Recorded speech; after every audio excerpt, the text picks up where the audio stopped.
He is one of the most famous men on the planet. Probably after the Queen, Harry is the second most popular royal act, if you like. He's the member of the royal family that most people would say, I'd like to have a drink with him. A young royal who has stood out from the rest of the family. Harry is very accessible. He's very cheeky, he's very funny, he plays around with the press, and he's very naughty, and I think Britain adores him. But behind the smiles, Prince Harry has had to face unique difficulties. From his parents' very public marriage breakdown. Harry was very often devastated by what was so public. To losing his mother. He said that no child should ever have been made to do what he did. And struggling to find a role for himself. On the right! Quick! March! Tonight, royal experts and insiders lift the lid on Prince Harry's inner turmoil. If you look back over his life, you can see moments where his troubling side has come to the fore. And we reveal how the problems of his past led him to his present path. Harry blames the media for the death of his mother. He was determined that they wouldn't do for Meghan what they did for Diana. Living a life of privilege, are some of Harry's issues first world problems? Or has he been expected to suffer in silence in an institution famous for keeping a stiff upper lip? I think he's very warm, I think he's very fun-loving, but I think he's also quite troubled, and he's quite open about that. He is quite conflicted when it comes to balancing his private and public life, and really always has been. He said he wants to be ordinary. He can't be ordinary. He is a member of the royal family.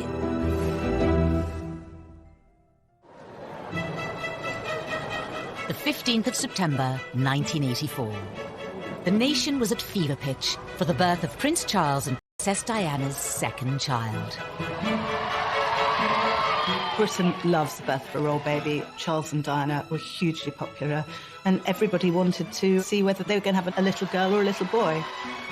Crowds were gathering outside the hospital, outside the gates of Buckingham Palace, and they wanted to see who was going to be on the tea towel. The guy was christened in this. Looks remarkably well displayed. From the beginning, the spotlight was on the young Prince Harry. For Diana to have another child in fairly swift succession was of course joyous, and then when the child grew up and had ginger hair, and I think even from an early age has been quite cheeky with photographers and seemed to be quite contrasted to William in his temperament, there was of course excitement about him. When it comes to dealing with the press, Hung out at the press totally endeared him to the public because people thought, here is a royal who's not one of the sort of stuffed shirt automatons. Here's a royal who seems to have a lot of personality, even as a little child. Some labelled it as cheeky, some as rude. Those people thought it was delightful. It was quite endearing when he was a young boy, really came to colour the way his views of the press were shaped. Harry's role in the royal family wasn't just a brother for William and another son for Charles and Diana.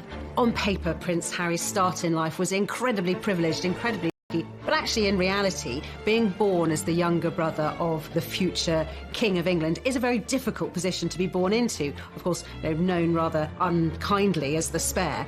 I think being the spare to the heir is a role that inherently has problems attached with it. You know, if you look at the heir, if you look at Prince William, his role has always been defined. What he's going to do has always been clearly outlined. Harry, like spares historically in the royal family, has had to find a role for himself. To some, Prince Harry grew up in the shadow of a brother destined for the throne. He was always less than his brother. The late Queen Mother used to invite Prince William over for tea and talk to him about his future, and not invite Prince Harry. The Queen Mother always made sure that Prince William was seated in a prominent seat next to her, and Harry never was. Diana would take the two boys to Highgrove in Gloucestershire. And on this particular occasion, Diana was driving. I was sat in the front, William and Harry in the back. You know, they clearly got off to a bad start because they were both arguing before we even left. Harry out of nowhere just said, William, you know, one day you'll be king. I won't. It doesn't matter. Therefore, I can do what I like. You can take that comment two ways. It can indicate envy, if you like, that William's got this great future as king, but also there's an element of, I'm free. I'm going to be able to choose my own role in life. While the young princes may have been aware of their unequal positions, their parents were determined to raise them the same way. Diana was very conscious that she wanted the palace to treat the boys equally and to give Harry as many opportunities that were afforded to William. You know, Diana was very fair about how she treated them. There were no favourites, as I saw it. Prince Charles shared Diana's concerns about making sure the boys shared things in their early years, but certainly other more senior members of the family were privately would say, well, this is nonsense. I mean, William is the future. All our efforts must go into educating William. It was William who the Queen would invite for lessons in kingship, if you like, when he was at Eton and she was at Windsor Castle. But while Charles and Diana tried hard to keep their sons happy, their own relationship faltered. That with regret, the Prince and Princess of Wales have decided to separate. Harry had many problems that many people in the West have all the time in growing up in a broken home. But his broken home was exposed on a most extraordinary scale. The entire planet tuned in to learn every detail about the Charles and Diana separation and divorce, and inevitably the focus on Harry and William followed. Harry was very often devastated by what was so public. He couldn't understand why his mother would wish to be so public with so much of her life. Harry was always the baby of the family, and whether it was at school or whether at home, every effort was made to shield him from the newspaper headlines and to protect him from his parents, who really, by that stage, were in a pretty bad way. The War of the Waleses saw Charles and Diana's separation and divorce play out on the front pages and to TV audiences of millions. For the children to hear both parents to come on television at separate times, to admit to having affairs and to admit to how happy they both were when these kids were at boarding school. Can you imagine how cringe-making it must have been for them? Highly embarrassing. And I don't think that makes them secure. In later years, Harry would admit his parents' divorce left him feeling like he didn't spend enough time with either of them. I think Harry found it quite difficult kind of being shared between parents and spending some time at Kensington Palace with Princess Diana and then going to Clarence House and then to Highgrove, his father's property in Gloucestershire. In this sense that he didn't really have a permanent home was difficult for him. The divorce was finalised in 1996. A year later came a far bigger blow for the royals, and especially for Harry, at the age of just 12. We have reports from Paris that Diana, Princess of Wales, has been killed in a car accident. Harry really did feel the loss of his mother. Being the youngest, he was, as much as William was close to his mother, he was probably a little bit closer. It's incredibly difficult to lose your mother at such a tender age, especially if you're in the public eye. And I think that Harry's had a unique set of circumstances to cope with.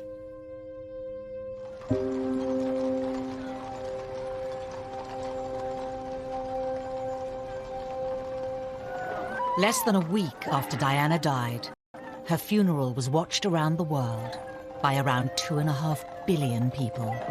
I don't think anyone will ever forget the sight of Harry walking behind his mother's coffin, so small, so young, so grief-stricken.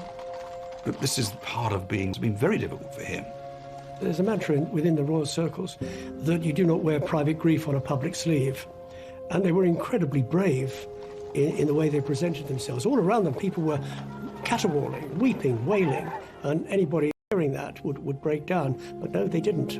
Which was actually very selfish of most people, because somewhere in amongst all that national outpouring of grief, the private grief of the boys got lost. Ever since Diana's death, Harry has been in no doubt about who he blames for the tragedy. I think it was inevitable that Harry blamed the press for the death of his mother. In fact, it was much more grey. There were a lot of photographers outside the Ritz Hotel, but both Diana and Dodi chose to go out that evening. Being part of this family in this role, in this job, every single time I see a camera, every single time I hear a click, every single time I see a flash, it takes me straight back. So in that respect, it's the worst reminder of her life as opposed to the best. For 2 decades, Harry said very little about losing his mother. But in recent years, he has lifted the lid on the emotional turmoil he's been experiencing. He said that no child should ever have been made to do what he did. The experience of that, the trauma of losing his mother, has culminated in years of personal crises for the prince, something that he's struggled with in adulthood. And I think, having spoken so openly and courageously about the impact that losing his mother had on him, we now do have some understanding on just how much that has shaped him. Harry revealed he had been seeing a mental health professional to help him with his grief. It was a big surprise when Harry came out and said he'd had these mental welfare problems, the fact that he'd sought help, treatment. We learned that it was William who had not forced him, but said, you've really got to get some help here. We also learned that he'd taken up boxing to try and control his aggression, and the aggression was a consequence of his mourning, and he was still dealing with his grief over his mother's death. But it would take nearly 2 decades for Harry to seek help. In the years after Diana's death, the young prince would deal with his troubles in a very different way. The sadness and the grief would make him behave in a very inappropriate way. He had problems with excessive drinking and also problems with drugs.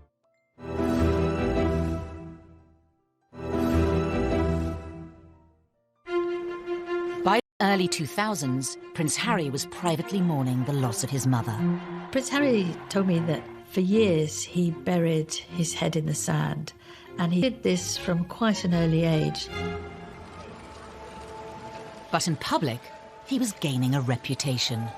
The party prince, the playboy prince, the hard-drinking prince. The first time I ever met Prince Harry, he was at a nightclub. It was the year of his A-levels. He was meant to be at home revising, and he was at the Kensington Roof Gardens, knocking back vodka shots, smoking Marlboro Lights, surrounded by a group of gorgeous blondes. That was Prince Harry.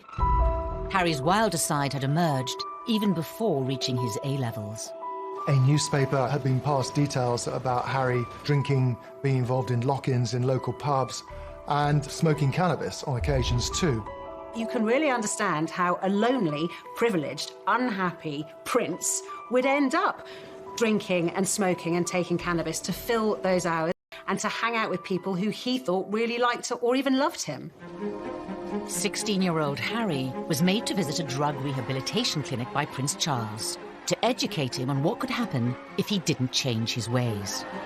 But just a few years later, it wasn't country pubs Harry was visiting. There had been a series of photographs of Prince Harry falling out of nightclubs late at night with various girls and all the rest of it. He was clearly in party mode.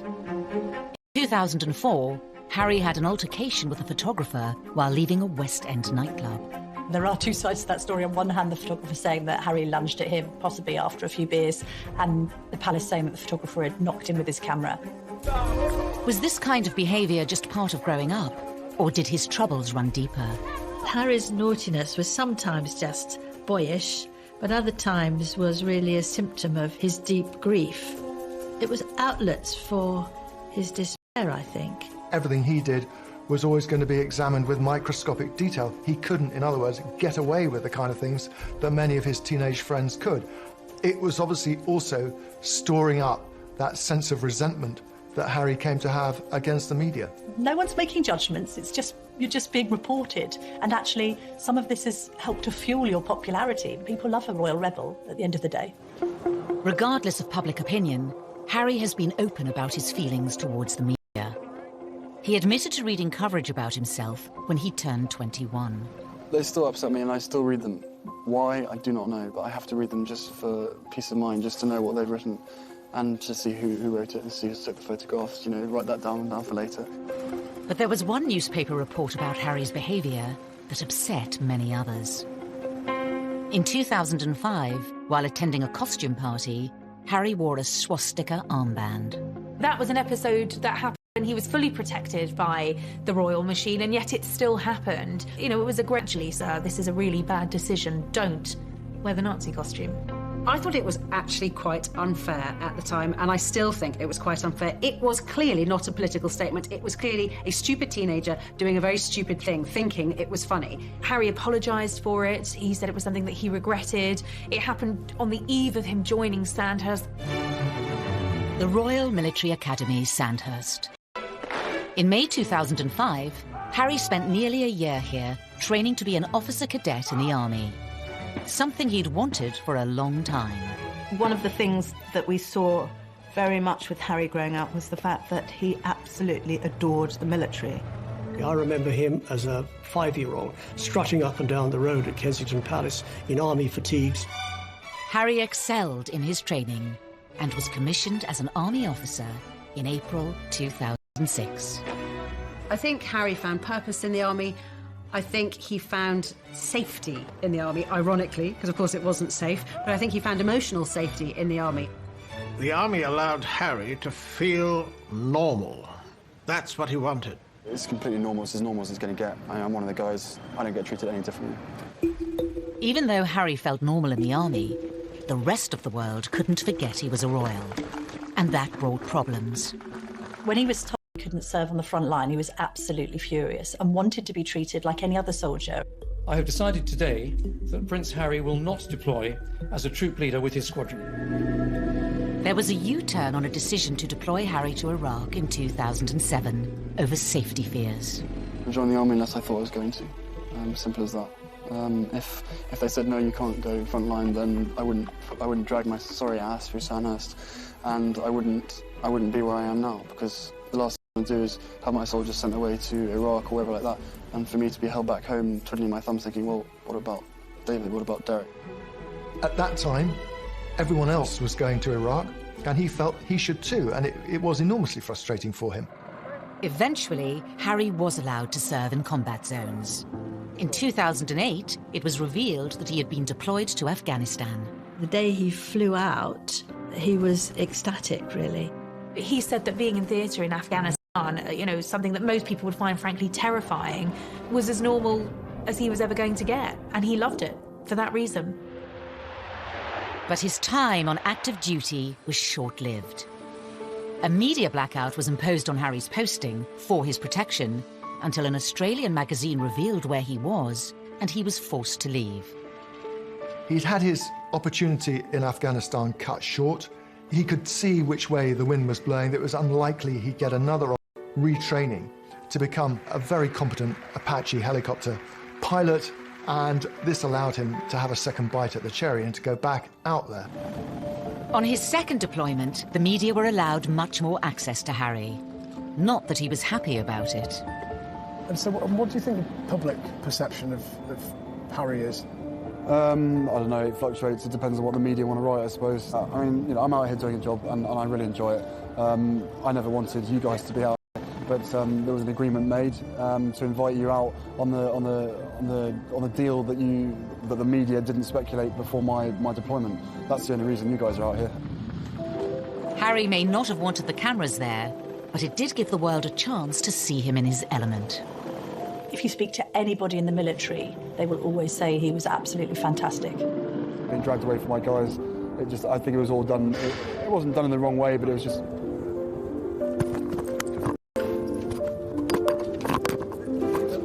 This was Harry doing what he did extremely well, but also doing what he was always keen on doing. In January 2013, Harry returned to the UK after a successful deployment, but there were questions over what was next for him. Because of who he was, it was no longer possible for him to pursue that career. And then what happens? He's left really without a job, without a purpose. He was doing something he felt comfortable with. The army, and anybody who has made a career in the army will tell you military is family, and he felt at home. There was camaraderie. And by the time he got out, he was a little bit lost because he really didn't know what to do, and that winds back to the spare. There is no defined role for that spare. Because he certainly wouldn't contemplate an army desk job. He's not the type of person who would fit in to that, and therefore there was a huge question mark. What would he do next?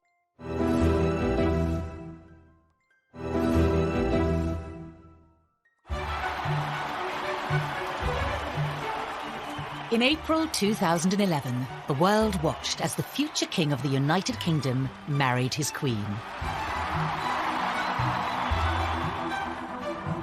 Best man Prince Harry was by his brother's side as William officially settled down. Roger, if you can call 20 seconds and I request and as low as possible. But in between his army tours, was Harry ready for the same thing? They're still talking to you. Or did he still have some growing up to do? The Americans arrived, all is well in the Empire. It didn't seem then that he was yet quite ready to settle down. Oh, there it is. Yes, Harry was a prince, but he was... 2012 was, of course, Harry let loose in Las Vegas. In a Las Vegas hotel, however, it is most unwise to play strip pool. According to the advertisement, what goes on here stays here. In Harry's case, it certainly didn't. Once again, Harry was front-page news for all the wrong reasons. For some, it was Harry the lovable rogue.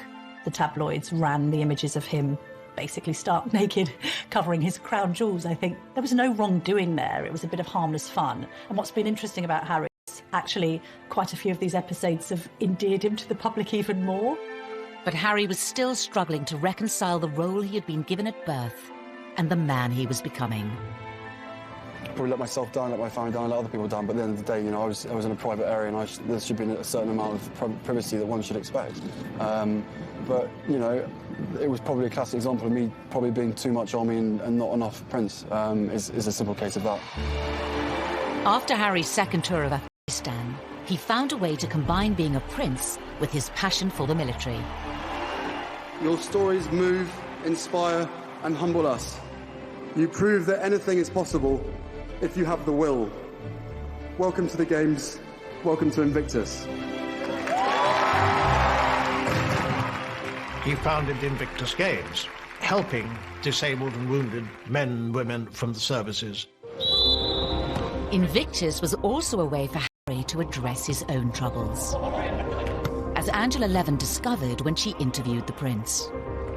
I said, well, my first question, Your Highness, is that I've seen you on so many occasions with people who are damaged, with young teenagers, ex-servicemen and women, and you are completely brilliant with them. You know what to say and the way to say it. And I wondered whether you were using these occasions to also help yourself with your own mental health issues. Absolute silence, and I thought, help, I'm going to be thrown out. Seemed like ages, and then he said, that's a really big question. Silence. And he said, you're right, of course. He felt that he was helping others who were probably suffering the same as he was, because those in the Invictus Games, they're also suffering. This was Harry's way, undoubtedly, of continuing links with the military, which he wouldn't do from a desk job, but wanted to do in the wider world, following his mother's footsteps as well for charitable activities. Harry had created an outlet that gave him a purpose and allowed him to help others. But what about his private life? His relationship with his brother was always close. Every year, he is the one person on this earth who I can actually really, you know, we can talk about anything and we understand each other and we give each other support and everything. They were two peas in a pod. They looked out for each other. My brothers not lovers, right? There's a difference. It's a bit weird. For some, Harry gaining a sister-in-law highlighted the need for him to move on and find his own partner. Inevitably, there was sort of a little bit of gentle mockery about him as a sort of the third person in the marriage of William and Kate on this occasion, of course, because they were so close, they did things together. There's an awkwardness to that scenario, a couple trying to carve their own path as newlyweds, and then a prince who's got a great deal to offer, and which takes precedence and who's more popular when it comes to the press, and how does that work in tandem? So I think there was always friction in that regard with the three of them. I think what changed things for Harry was William having his own children, and Harry looking on at Kensington Palace where they were neighbours and thinking that he probably wanted that for himself. It's fantastic to have another addition to the family. I only hope my brother knows how expensive my babysitting charges are. It was always inevitable that Harry was going to want to live his own life. Put some effort in. It's the wizard, never the wand. But for Harry, finding a princess of his own would prove difficult. The first love, Chelsea Davy, the girl that he met in South Africa, fell head over heels in love with. She had 8 years to look into the goldfish bowl of royalty and to realise absolutely this wasn't the life for her. He lost Chelsea because she didn't like to be in the spotlight. Harry was disappointed, but he was very much younger, and this was probably his first love, and probably a love that was not going to go anywhere. That was swiftly followed by a relationship with Cressida Bonas, who was a budding actress. And she too didn't like the idea of media intrusion. Media's got a knack of destroying relationships, and she didn't like media intrusion and really did want to pursue her acting career, and she walked away. For years, Harry was troubled by his position and the scrutiny that came with it, which would scare women away. It's quite sad when he's one of the world's most eligible bachelors, and at the same time not seeming to be able to find somebody who will take on the job of being in the public eye. There is this sense that they loved him but didn't love the idea of being royal. Then Meghan Markle entered Harry's life, offering him a genuine chance at happiness. 2017, at the Invictus Games in Toronto. Meghan was different in many ways. She had a degree of fame and had lived through that herself. She was incredibly accomplished as a public performer, as an actress. It gave her great confidence. She seemed incredibly secure in herself, and she was that much older than these girls that had gone before. She'd also, of course, been married, which added an entirely different layer to the relationship. Good grief, you know, Prince Harry is punching above his weight here. There's this amazingly glamorous American actress. When I walked into that room and saw her, and there she was sitting there, I was like, okay, well, I'm going to have to up my game. It was almost as if she was a ready-made royal, and therefore a perfect fit for him. In this strong, striking, confident woman, there was actually someone who was very capable of handling the pressure and the scrutiny of being in the public eye. That was something that neither of his two girlfriends had been willing to take on. But the scrutiny would soon affect Prince Harry and his new girlfriend. He issued an unprecedented statement saying, Meghan Markle has been subject to a wave of abuse and harassment. I did not have any understanding of just what it would be like. I don't think either of us did that. We both said that, even though we knew that it would be. Yeah, I tried to warn you as much as possible, but I think both of us were totally surprised by the reaction after the first 5-6 months when we had to ourselves. You could see that the old thorny issue of Harry's relationship with the press was raising its head again. Quite a lot of the press was very, very charged about her background, headlines like kind of straight out of Compton and all of this kind of thing. There was quite an unpleasant tinge to it. There has been some very negative publicity given, and some of it marginally racist, which is unacceptable. Not everything that was troubling Prince Harry was in print or written by journalists. Horrible, horrible stuff on social media, and I'm sure they weren't scrolling through it all the time, but you will see this stuff. You know, they're modern young royals. Of course they're going to be on social media. This time, though, the relationship survived. Harry asked Meghan to marry him. What were we doing? Just roasting chicken and having Trying to roast chicken. Trying to roast a chicken, and it was just an amazing surprise. It was so sweet and natural and very romantic. He got on one knee. Having watched Harry grow up, the public saw this as the moment to put his past behind him. They wanted Harry to be happy. They adored Harry, and they wanted him to be for Harry, and it all came back to the little boy at his mother's funeral, and then later his heartbreaking confessions about how upset he'd been and how he'd struggled with demons for years, coming to terms with the grief of the loss of his mother. And then he should find this remarkable young woman who had such a different background from him, whom he was so clearly in love with. But was this the beginning of a fairy tale, or the start of another difficult chapter for the already troubled prince? Things were said and done in the run-up to the wedding that both sides regret, but had caused irreparable damage.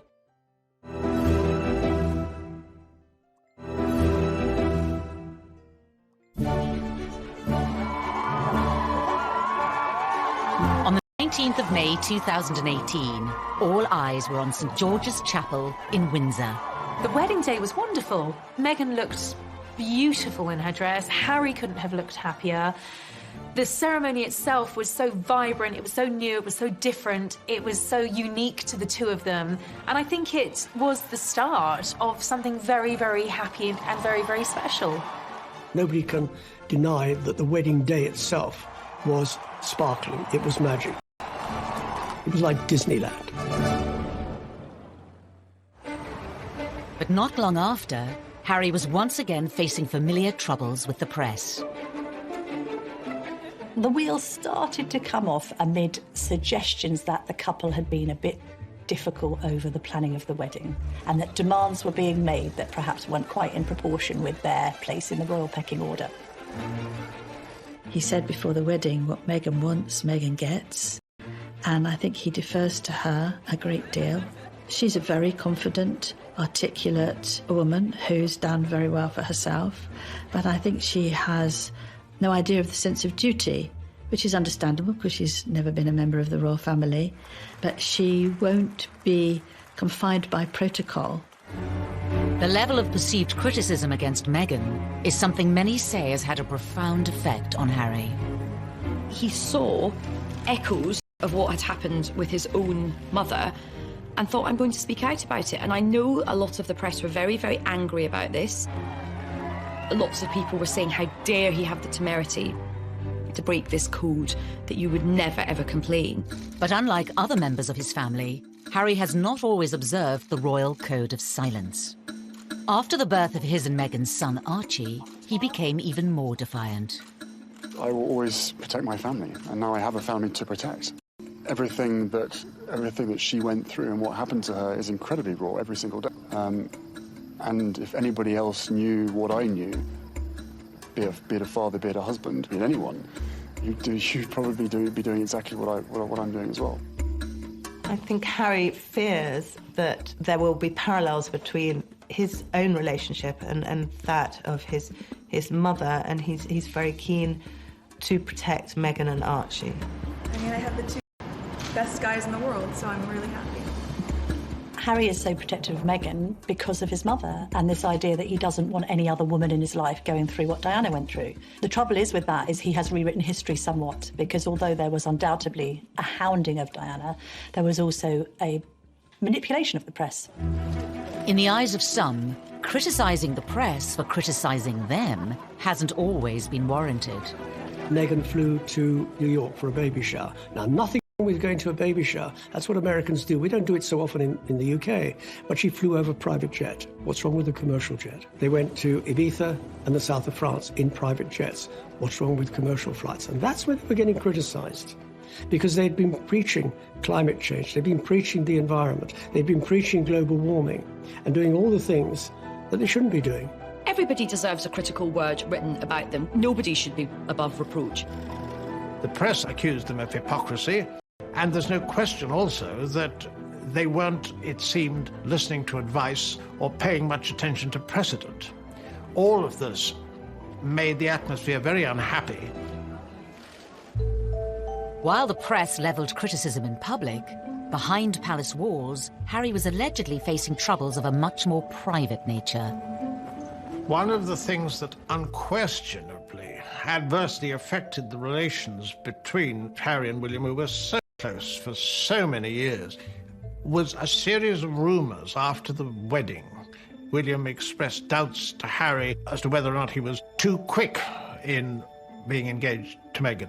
There was a brotherly discussion, which I think was voiced out of concern from William, but was misinterpreted as a lack of support. Things were said and done in the run-up to the wedding that both sides regret, but had caused irreparable damage. Was Harry losing the one person he could trust? The brother he was so close to throughout the troubles of his childhood? There are also clearly unresolved issues and a distance between the two brothers that has never been there before. In 2019, the brothers split their royal households. And later in the year, Harry even addressed the rumours of a rift. Inevitably, stuff happens, but look, we're brothers. You know, we don't see each other as much as we used to because we're so busy. But you know, I love him dearly, and you know, the majority of the stuff is the majority of stuff is created out of nothing. But you know, it's just, as I said, as brothers, you know, you have good days, you have bad days. The writing was on the wall. It was, in effect, a declaration of independence. The Duke and Duchess of Sussex have announced that they are carving out what they call a new role for themselves. They intend to step back as senior members of the royal family and work to become financially independent. In January of 2020, Harry and Meghan announced they would be stepping down as working royals. Prince Harry and Meghan had been out in Canada over Christmas trying to work out how they wanted to proceed into the future. I think Meghan and Harry decided to step down as working royals because they felt that they were being constrained by the palace system. Once Meghan and I were married, we were excited, we were hopeful, and we were here to serve. For those reasons, it brings me great sadness that it has come to this. This is unprecedented. It is an abdication in all but name. It's pretty seismic for the House of Windsor. There was a sense of being hurried about it, and I don't think the Queen, for one, was quite ready for it to come out as it did. After negotiations with the Queen, it was decided Harry and Meghan would lose the title Royal Highness. They would no longer receive royal funds. The official departure date was set for the end of March. But it seemed Prince Harry was keen for the new chapter of his life to begin. Before giving a speech in Edinburgh, Ayesha Hazarika was the first person to introduce the new, titleless Harry to the world. I met him, and what happened was I was going into the room and I was very unsure about what to call him. I mean, his advisor just said, look, just call him Harry. Just call him Harry. And he's made it clear that we are all just to call him Harry. So, ladies and gentlemen, please give a big, warm Scottish welcome to Harry. I turned him from a prince into a commoner. I have that effect on people. But it was actually very fitting because this was him ending one period of his life and beginning a new period. Harry and Meghan's final royal engagement was in early March, and for some it seemed the prince's troubles were still on display. To use common parlance, the Commonwealth Day service was #AUKS. There was quite a lot of tension there. There was some interesting body language with both of the brothers studiously examining their programmes and not really talking at all. Meanwhile, Meghan's there with a megawatt smile, trying to make the best of things. The lack of warmth between them was, well, yeah, I mean, from... The couple planned to split their time between Canada and the UK. Whether it will solve Harry's troubles remains unclear. We will see whether or not that brings the contentment and the peace that they're seeking. He knows in his heart what he wants to be. He said he wants to be ordinary to me. He can't be ordinary. He is a member of the royal family. Wherever he goes, he will be known as a member of the royal family. It's still unclear how the couple's new life, away from palaces and courtiers, will pan out.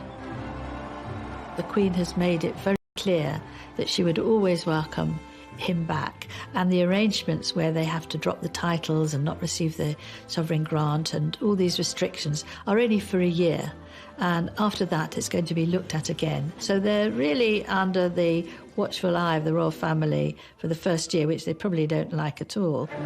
The future for Harry and Meghan poses many questions. Will they be free to speak their mind? Recently, Harry was caught off guard by Russian comedians in a prank phone call in which he spoke candidly, unaware it was a hoax. I don't mind saying this to you guys. I think the mere fact that Donald Trump is pushing the coal industry so big in America, he has blood on his hands, because the effect that has on the climate and on the island nations far, far away, again, out of sight, out of mind. I think he's definitely going to be off the leash. I mean, I don't get the impression he's going to be sort of gratuitously, confessing all, but there will come a point where I think the lid will get lifted on this whole saga. Despite his popularity with the British public, Harry has long been a troubled prince. Will his dramatic break from the royal family finally allow him the freedom to start a new life and leave his troubles behind? Maybe it'll work for them. Maybe he'll be a much more relaxed and happier man. They will be missed in the UK, and I just hope they find themselves and they are equally as successful as they have been.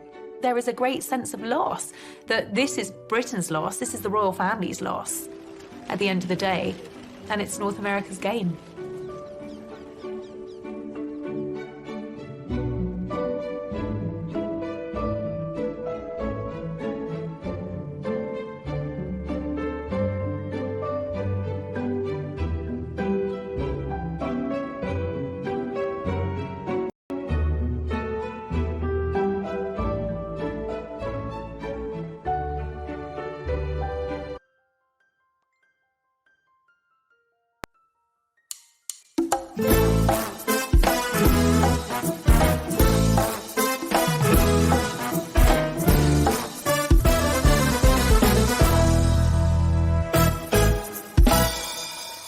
Chuyện ngày xưa tôi thả những cành diều dây lướt trên bầu trời phiêu du cùng áng mây, hòa trong gió tiếng sáng vang từ đâu diều bay vút cao, rồi cùng nhau chia phe cho chọn rừng dưới bóng cây đa già bên sân đình bãi sông, làm cô dâu chú rể chỉ kêu la trò chơi rước dâu.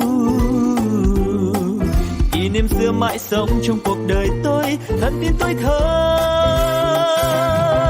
Rồi ngày tháng trôi đi, bao nhiêu mong ước xa xưa chỉ còn kỷ niệm. Từng đêm tôi nhớ về cuộc đời đua trên bốn bề sầu lo, nhiều lúc ước mơ rằng được phép nhiệm màu đưa tôi về thuở xa xưa, bay cao cùng cánh diều đua chơi với đám bạn, hồn nhiên ngày thơ vui đua ngày tháng, để lòng tôi hân hoan dưới trời mây. Ngày xưa dấu yêu còn đâu.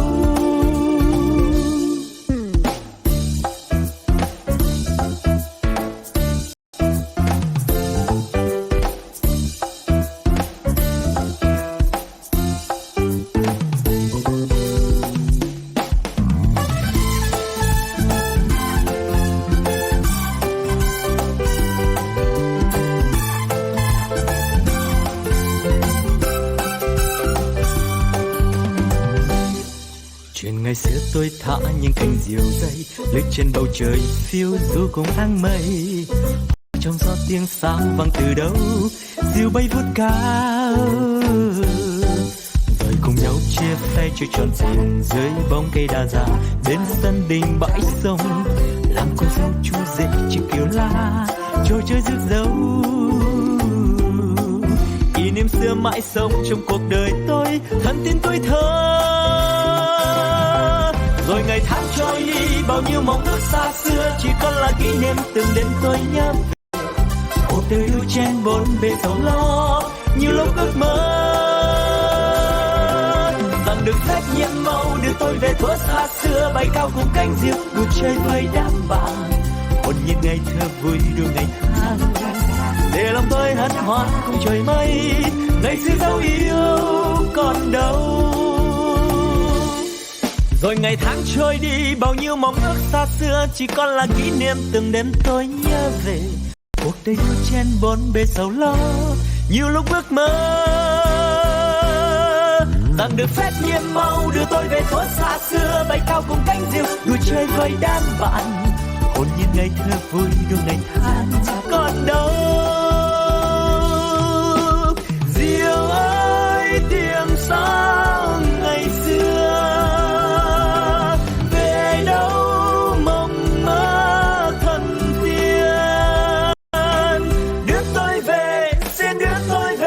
bình yên tuổi thơ.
start in life was incredibly privileged, incredibly lucky, but actually in reality, being born as the younger brother of the future King of England is a very difficult position to be born into. Of course, they're known rather unkindly as the spare. I think being the spare to the heir is a role that inherently has problems attached with it. You know, if you look at the heir, if you look at Prince William, his role has always been defined. What he's going to do has always been clearly outlined. Harry, like spares historically in the royal family, has had to find a role for himself. To some, Prince Harry grew up in the shadow of a brother destined for the throne. He was always less than his brother. The late Queen Mother used to invite Prince William over for tea and talk to him about his future, and not invite Prince Harry. The Queen Mother always made sure that Prince William was seated in a prominent seat next to her, and Harry never was. Diana would take the two boys to Highgrove in Gloucestershire. And on this particular occasion, Diana was driving. I was sat in the front, William and Harry in the back. You know, they clearly got off to a bad start because they were both arguing before we even left. Harry out of nowhere just said, William, you know, one day you'll be king. I won't. It doesn't matter. Therefore, I can do what I like. You can take that comment two ways. It can indicate